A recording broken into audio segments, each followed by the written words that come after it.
আমার আজকের রেসিপি ভাপা পিঠা। ভাপে বা স্টিমে যে পিঠা তৈরি হয় সেটাই তো ভাপা পিঠা।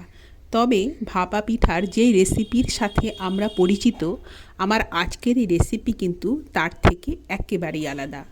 এটা বাংলাদেশের নোয়াখালী অঞ্চলের বিখ্যাত কিছু রেসিপির মধ্যে একটি। নমস্কার, আপনারা দেখছেন flavours of Kolkata YouTube channel. সাথে আছি আমি নন্দিনী। আসুন তাহলে শুরু করি। ভাপা পিঠা বানানোর জন্য এখানে আমি একটা হাঁড়ির মুখে কাপড় বেঁধে নিয়েছি। কাপড়টাকে কিন্তু খুব শক্ত করে বাঁধতে হবে। আর কাপড়ের আমি দুটো লেয়ার দিয়েছি, মানে ডাবল করে নিয়েছি কাপড়টাকে। খুব শক্ত করে কাপড়টা বেঁধে নিয়ে 1 কাপ পরিমাণ জল দিয়ে দিলাম। এবার আমি ফ্লেমটাকে অন করে দেব এবং ঢেকে দেব, যাতে স্টিমটা তৈরি হয়।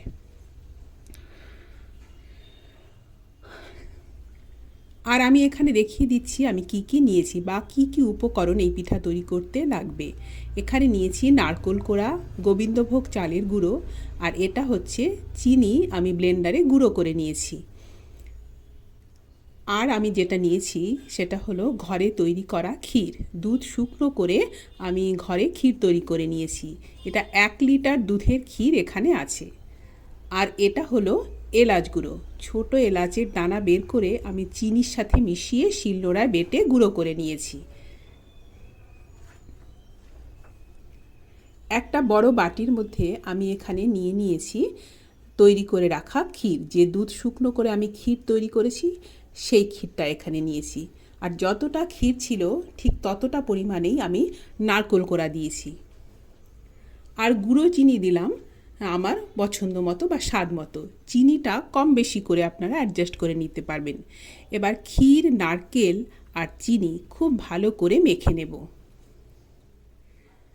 যারা নোয়াখালীতে থাকেন তারা তো এই রেসিপির সাথে পরিচিত, কিন্তু যারা থাকেন না তারা হয়তো অনেকেই জানেন না যে এই সাধারণ কিছু উপকরণ দিয়ে বাড়িতে এত সুন্দর একটা পিঠা বানিয়ে নেওয়া যায়। এটা খুব স্বাস্থ্যসম্মত, কেন কি এর মধ্যে কোনো তেলের ব্যবহার হয় না, মানে এটা ভাজতে হয় না। আর মিষ্টিটাও নিজেদের পছন্দ মতো কম বেশি করে অ্যাডজাস্ট করে নেওয়া যায়। ক্ষীর, নারকেল ও চিনি খুব ভালো করে মেখে নিয়ে এবার আমি অল্প অল্প করে গোবিন্দভোগ চালের গুঁড়ো দেব।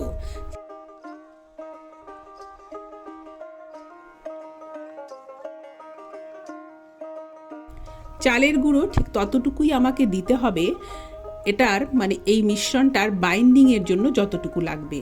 চালের গুঁড়ো কিন্তু খুব বেশি দেয়া যাবে না। আমি অল্প অল্প করে 2 থেকে 3 বারে চালের গুঁড়ো দেব আর মেখে মেখে দেখে নেব কতটুকু আমার লাগছে।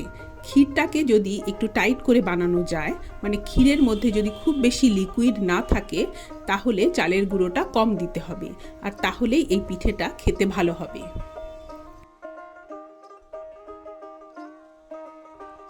আমি অল্প অল্প করে চালের গুঁড়ো দিয়ে মেখে দেখে নিচ্ছি। যখনই দেখা যাবে যে এর মধ্যে একটা বাইন্ডিং এসে গেছে, তখনই বন্ধ করে দিতে হবে। গোবিন্দভোগ চালের গুঁড়ো, ঘরে তৈরি করা ক্ষীর, এলাচের গুঁড়ো সব কিছু মিলিয়ে এটা খেতে কিন্তু খুবই সুন্দর হবে। এবার আমি এই রকম ছোট ছোট করে হাঁড়ির মুখের মধ্যে দিয়ে দেব। এটা কিন্তু একটার গায়ে একটা লাগিয়ে দেয়া যাবে না। এটা যখন তৈরি হয়ে যাবে এটা সাইজে অনেকটা বড় হয়ে যাবে, সেই জন্য একটু দূরত্ব বা ডিস্ট্যান্স রেখেই পিঠেগুলো দিতে হবে। এবার আমি ঢেকে দেব। 10 থেকে 12 মিনিট সময় লাগবে এক একটা ব্যাচ স্টিম হতে।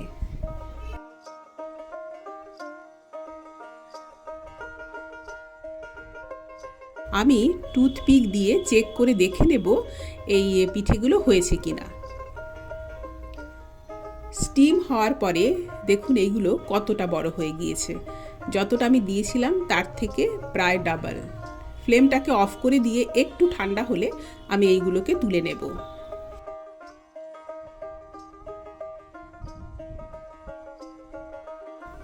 আমার দিদিমা ছিলেন বাংলাদেশের নোয়াখালী অঞ্চলের মানুষ। নোয়াখালীর বিখ্যাত কিছু রেসিপি যেমন মরিচ খোলা, খোলা জালি পিঠা, এই ভাপা পিঠা, এই রেসিপিগুলো কিন্তু আমি দিদিমার থেকেই জেনেছি। মানে আমার দিদিমার থেকে আমার মা শিখেছে, মার থেকে আমি শিখেছি। খুব সাধারণ কিছু উপকরণে সুন্দর একটি পিঠা আপনারা বাড়িতে খুব সহজেই বানিয়ে নিতে পারবেন। একদিন বানিয়ে দেখবেন, ভালো লাগবে।